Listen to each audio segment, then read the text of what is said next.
지난주에 이어서 사도행전 10장으로 와서 오늘 이어서 말씀을 보려고 합니다.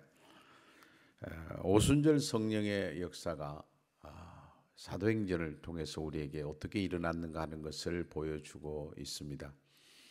그리고 난 다음에 하나님이 원하는 것은 성령의 역사가 오순절 다락방에 뿐만 아니라 세계적으로 이 복음이 전파되기를 원하셨고, 그리고 하나님께서도 마태복음 28장을 통해서 땅끝까지 이르러 너희들이 증인되라고 말씀을 했습니다. 그러나 유대인들은 하나님으로부터 이런 놀라운 은혜와 말씀을 들었음에도 불구하고 자신들만이 구원이 있고 이방인들에게는 구원이 없는 걸로 생각을 했던 것입니다. 그래서 하나님께서 유대인들을 대표할 수 있는 베드로를 불렀고, 그리고 이방인들을 대표할 수 있는 고넬료를 불러서 둘이 서로 만나게 했고, 그걸 통해서 하나님께서 주시고자 하는 메시지가 있었습니다. 너희들이 예수 안에서는 하나가 되어야 한다고 하는 말씀을 하고 계십니다. 다시 말하면 예수 안에서는 차별이 없다고 하는 것을 그들에게 가르쳐 주시기를 원했었습니다. 우리는 지난 주일날 고넬료가 어떤 사람이었는가에 대해서 말씀을 보았습니다. 오늘은 베드로가 어떤 사람인가에 대해서 말씀을 보게 될 것이고, 또 이 두 사람이 만나서 또 이렇게 나누게 된 이 모든 과정을 통해서 하나님이 우리에게 주시는 메시지가 뭔가 하는 것을 볼 수 있게 될 것입니다. 먼저 하나님께서 기도하고 있는 고넬료에게 주의 사자를 통해서 말씀하고 계셨습니다. 고넬료를 기도하고 있는 중에 부르셨다고 하는 말씀, 그리고 베드로는 어떻게 불렀을까? 오늘 성경에 보면 9절에 이렇게 말씀합니다. 베드로가 기도하러 오고 지붕에 올라가니 그 시각은 제6시더라 그랬습니다. 베드로가 기도하러 올라갈 때, 지붕으로 올라갈 때, 우리나라 같으면 좀 이해가 되지 않을 수 있지만, 그러나 그때 당시에 이스라엘의 이 주택 구조는 우회가 이렇게 팽팽했다는 것이죠. 다시 말하면 우리나라의 어떤 슬라브 지붕처럼 옥상이 있었다는 것이죠. 그래서 거기에 이렇게 생활할 수도 있고 그런 공간이 있었다고 하는 사실입니다.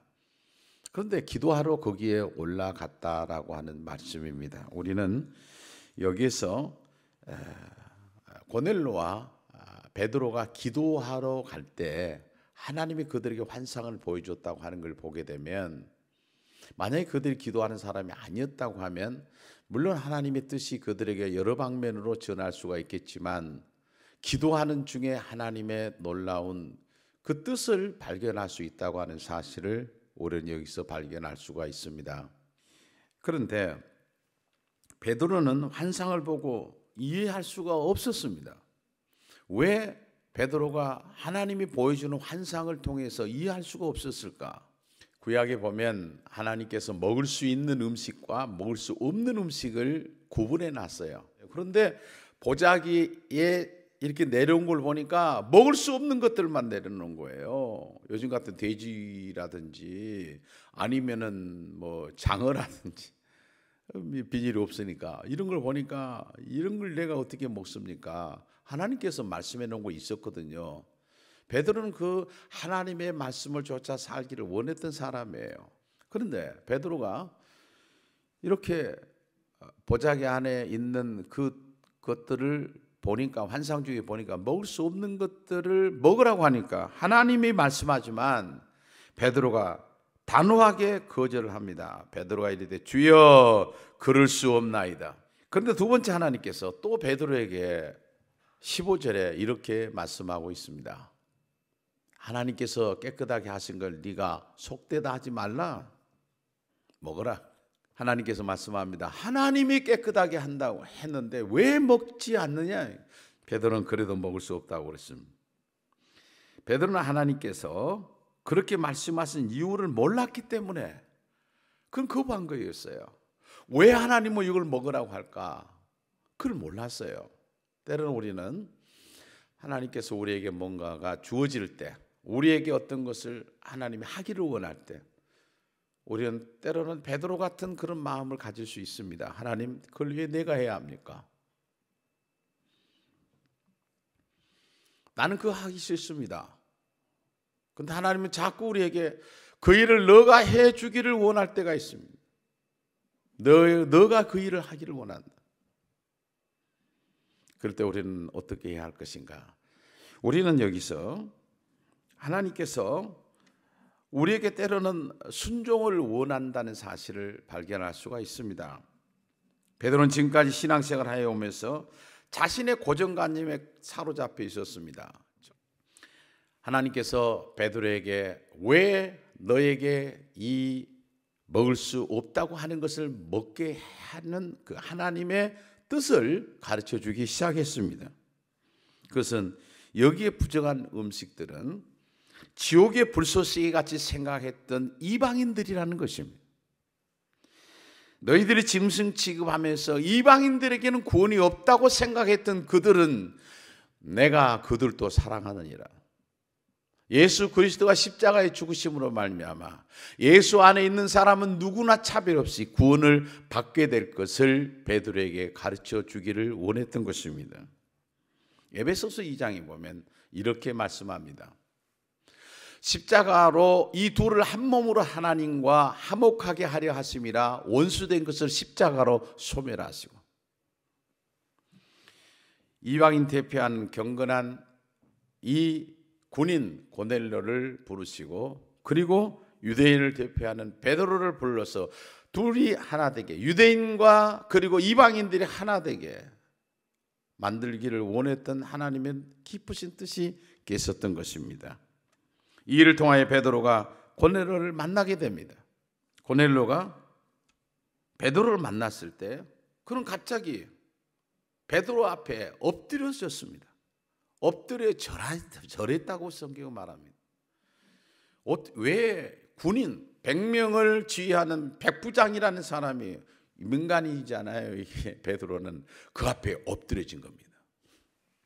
그의 마음속에 이런 모습이 왜 이렇게 했을까? 그것은 하나님을 경외함으로 말미암아 자기에게 보내준 이 베드로에게 엎드려서 그도 그렇게 하나님을 경외했던 그가 그런 마음을 가졌다라고 하는 사실입니다. 그때 베드로는 일어나라. 나도 사람이라는 말을 쓰고 있습니다. 이 말이 무슨 뜻일까요? 영광은 내가 받는 것이 아니다. 너나 나나 사람인데 왜 나한테 엎드려서 이렇게 하는가? 일어나라. 모든 영광은 하나님께 돌려야 할 것을 우리에게 가르쳐주는 내용입니다. 고넬료는 이방인이었지만 영적으로 대단히 성숙한 사람이었습니다. 이런 행위는 누구나 하는 것은 아닙니다.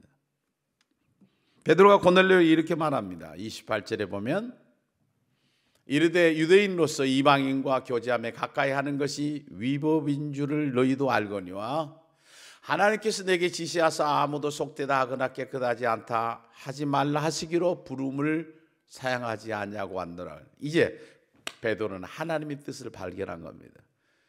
내가 이걸 사양했지만은 하나님이 깨끗하게 하다고 해서 내가 그걸 말씀을 순종해서 그때 당시는 이방인들과 유대인들하고는 상종을 하지 않을 때입니다. 내가 왔노라 그랬습니다. 자기가 생각했던 그 고정관념이 완전히 깨뜨려지는 순간입니다.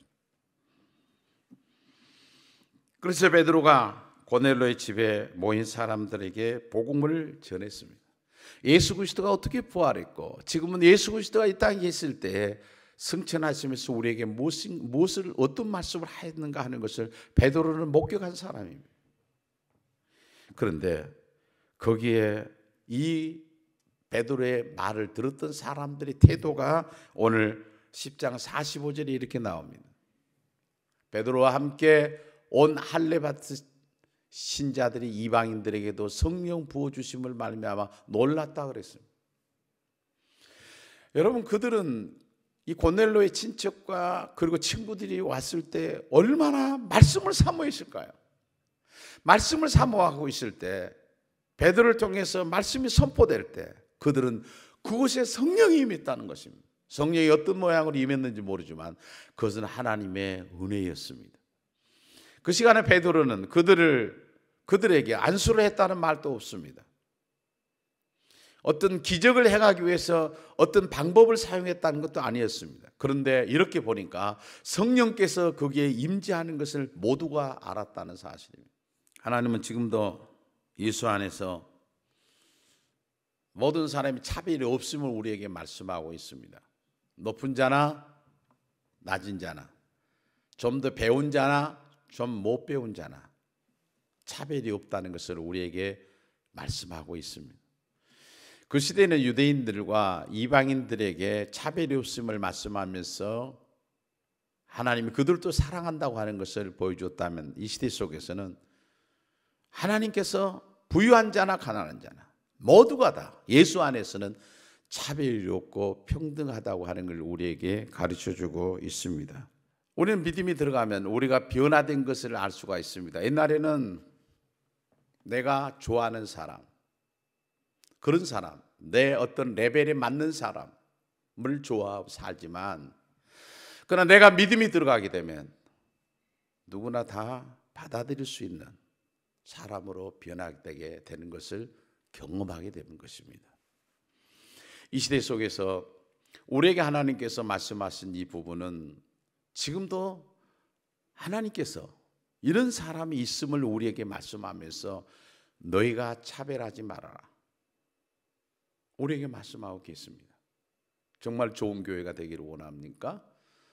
좋은 성도가 되기를 원합니까?